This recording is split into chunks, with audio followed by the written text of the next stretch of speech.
El título de esta conferencia es Las mujeres que escribieron la Revolución Mexicana. Entonces, en primer lugar, lo primero que tenemos que decir es por qué vale la pena leer los textos que escribieron mujeres durante y acerca de esta época. Bueno, la principal razón es porque a lo largo del tiempo se ha creado una imagen bastante reducida de la participación de las mujeres en esta lucha, que tiene diferentes fuentes. Entonces, la imagen que tenemos más común es la de las soldaderas, ¿no? Las adelitas, que sí participaron en la lucha armada, ya fuera como parte del ejército. Sabemos que algunas, por ejemplo, se vestían de hombres, sabemos que otras llegaron a rangos militares importantes como coronel, etc. O que también a veces acompañaban a los soldados, por ejemplo, llevando a cabo labores de cuidado como curar enfermos, cocinar, lavar, etc. Y es cierto que el rol de las soldaderas en la revolución se ha valorado cada vez más, puesto que está muy bien documentada.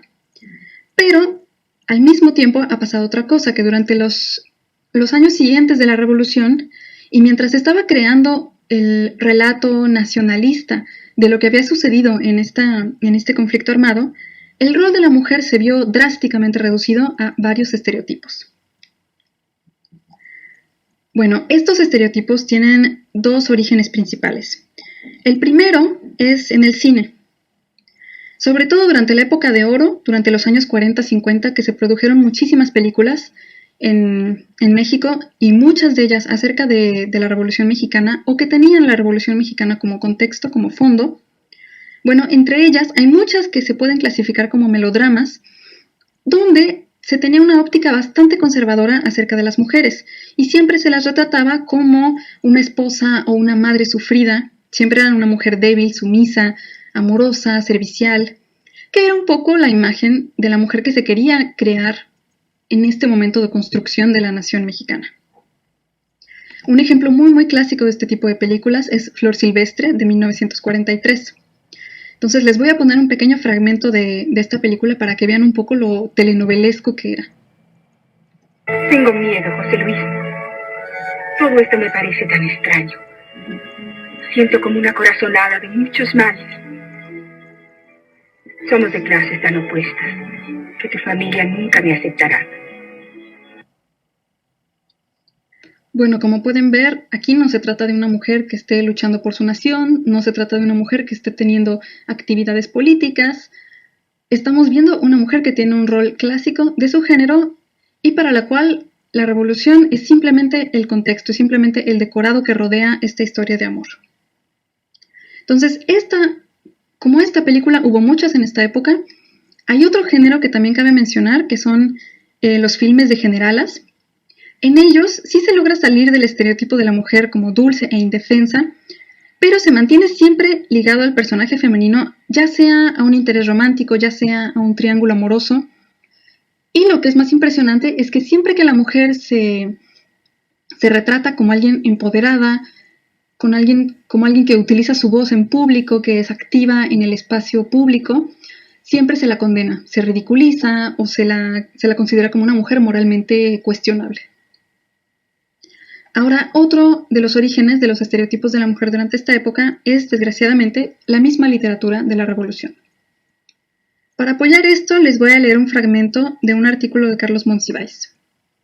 Él dice: otros arquetipos, la soldadera fiel, la criatura admirable, que se deja matar por su hombre en el canje de vidas, como la codorniz de los de abajo de Mariano Azuela, la coqueta victimable que juega con su honra para perder, como Micaela en Al filo del agua de Agustín Yáñez, el ser febril y remoto como Susana San Juan en Pedro Páramo de Juan Rulfo, la amante enloquecida, la víctima del amor-pasión que en la entrega se redime de su impudor, como Adriana en La tormenta de José Vasconcelos, la diosa venerada, tan magnífica que merece alternar con la madre, como Rosario en El nocturno de Manuel Acuña, la hembra terrenal ya irrecuperable, como la india brava de Bruna Cabellera en El indio salvaje de José Manuel Otón, o la ninfeta purísima, cuyo amor con el adulto solo puede consumarse en la tragedia, como sería la Carmen de Pedro Castella.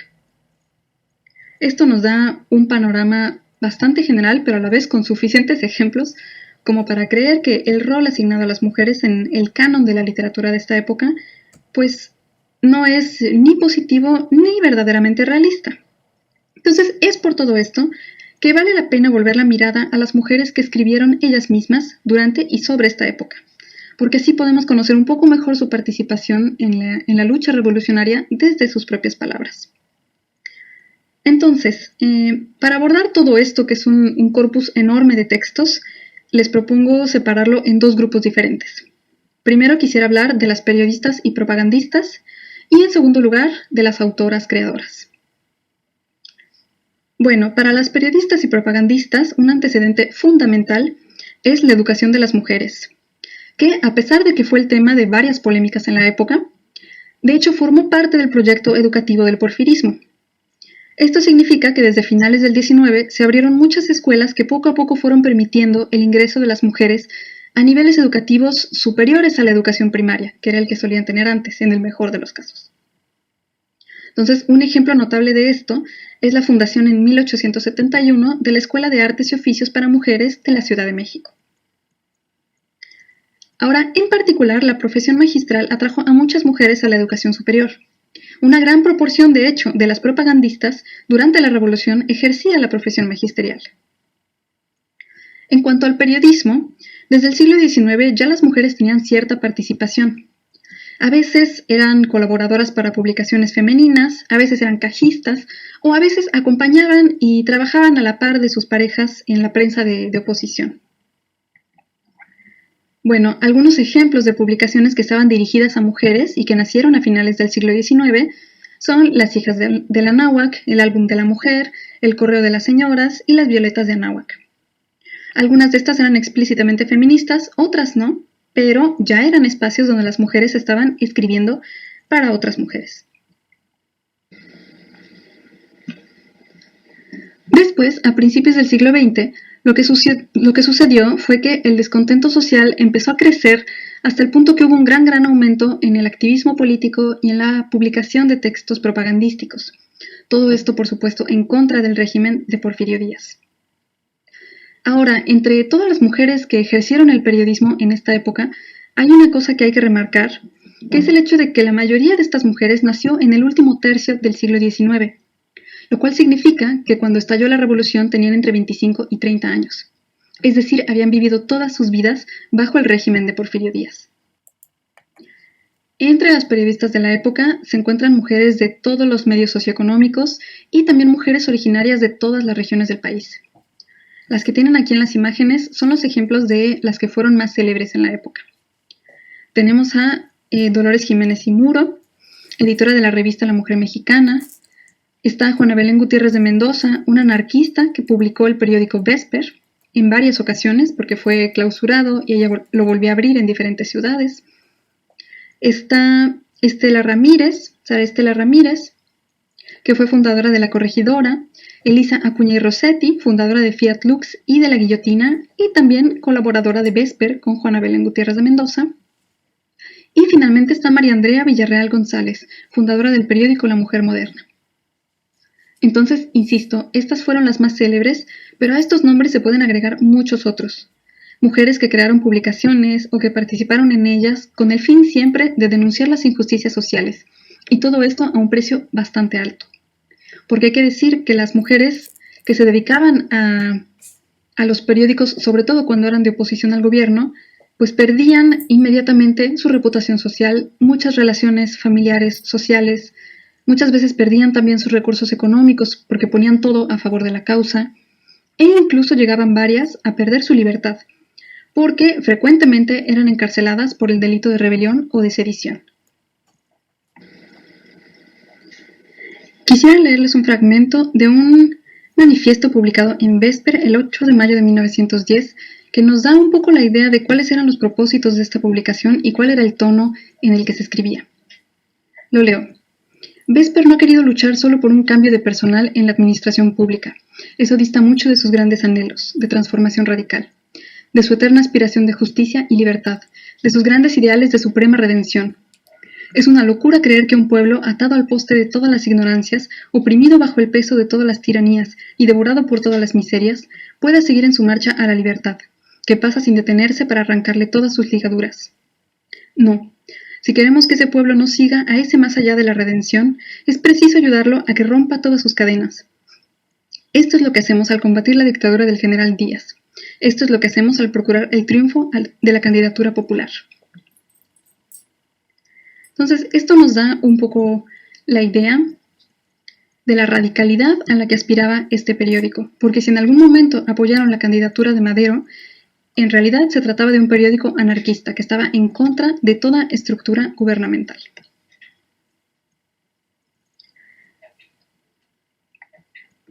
Bueno, en segundo lugar, me interesa hablar de algunas de las creadoras de la época.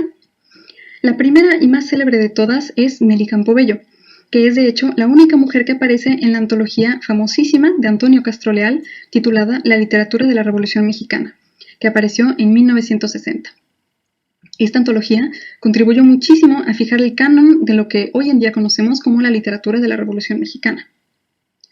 Nelly Campobello fue una célebre bailarina y coreógrafa, pero ella también escribió poesía y narrativa. Su primera obra publicada fue un libro de poemas titulado Yo Francisca. Francisca era su verdadero nombre con el que nació. Esta fue publicada en 1928. También es autora de Las manos de mamá, publicada en 1937, que es un texto también autobiográfico y que está escrito en prosa poética. Y Apuntes sobre la vida militar de Francisco Villa, de 1940, que es un texto más descriptivo de la campaña de Francisco Villa. En 1931 publicó Cartucho, que es su obra más célebre y que consiste en una serie de relatos sobre la lucha revolucionaria en el norte de México, y lo que es más interesante es que todo esto es desde la óptica de una niña, que es ella misma cuando era pequeña. Entonces se trata, en realidad, de relatos que son en parte autobiográficos, en parte ficcionales creativos. Quisiera mostrarles uno de los relatos más breves que conforman Cartucho. Se titula 4 soldados sin 30-30. Lo leo. Y pasaba todos los días, flaco, mal vestido. Era un soldado. Se hizo mi amigo porque un día nuestras sonrisas fueron iguales. Le enseñé mis muñecas, él sonreía, había hambre en su risa. Yo pensé que si le regalaba unas gorditas de harina haría muy bien. Al otro día, cuando él pasaba al cerro, le ofrecí las gorditas. Su cuerpo flaco sonrió y sus labios pálidos se lasticaron con un «Yo me llamo Rafael. Soy trompeta del cerro de la iguana». Apretó la servilleta contra su estómago helado y se fue. Parecía por detrás un espantapájaros. Me dio risa y pensé que llevaba los pantalones de un muerto. Hubo un combate de 3 días en Parral. Se combatía mucho. Traen un muerto, dijeron, el único que hubo en el cerro de la iguana. En una camilla de ramas de álamo pasó frente a mi casa. Lo llevaban 4 soldados. Me quedé sin voz, con los ojos abiertos. Sufrí tanto. Se lo llevaban. Tenía unos balazos. Vi su pantalón. Hoy sí era el de un muerto. Como ven, Nelly no tiene miedo de relatar la crudeza de la realidad de la revolución. Y uno de los elementos que más llamaron la atención a los críticos en su época son las descripciones que son a la vez descarnadas, porque habla de personas colgadas, de personas fusiladas, de la destrucción literal de los cuerpos durante la guerra, pero al mismo tiempo lo hace desde la óptica, desde la inocencia de una niña pequeña. Entonces es un texto verdaderamente especial en su género. Ahora, si les interesa escuchar mucho más de Nelly Campobello y de la parte de un especialista, pueden entrar a el sitio de Descarga UNAM, donde hay una serie de conferencias de la doctora Margot Glantz, que son verdaderamente excelentes y que abordan diferentes aspectos de la obra de Nelly Campobello. Después, otras 2 mujeres que fueron muy célebres durante esta época son Antonieta Rivas Mercado y Carmen Mondragón, también conocida como Nahui Olin. Las 2 jugaron un rol fundamental en el círculo intelectual de la época.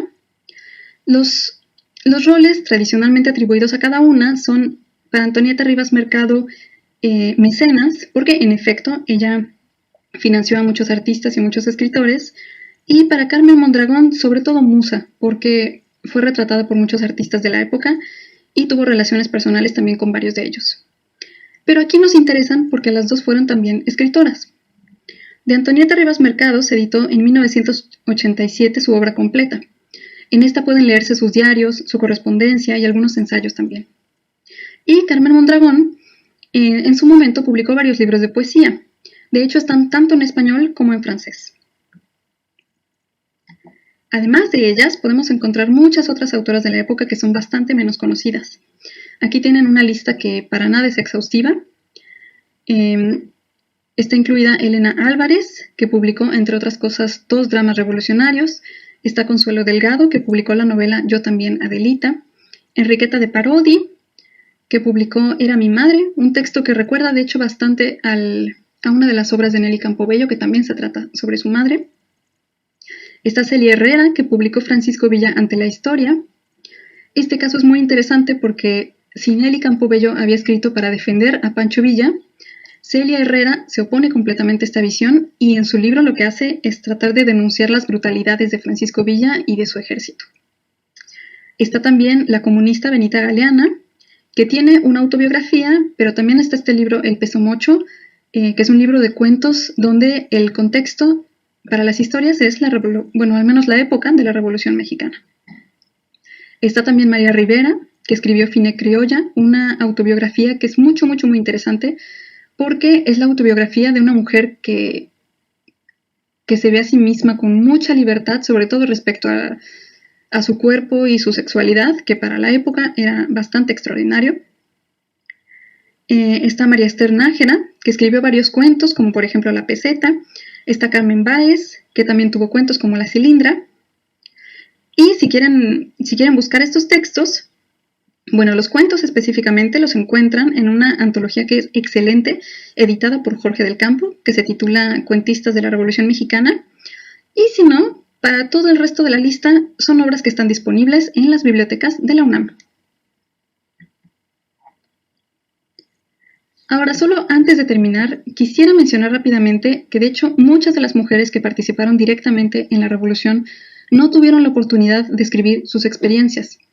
En parte porque muchas de ellas, de hecho, no tuvieron acceso a la educación y eran analfabetas. Una gran parte de las soldaderas no eran mujeres que hubieran tenido, acceso a los medios letrados. Entonces, es muy importante también para conocer su punto de vista acudir a los testimonios orales, que después fueron recopilados por otras personas. Uno de ellos, y por supuesto yo creo el más famoso, es el libro Hasta no verte, Jesús mío, de Elena Poniatowska, publicado en 1969.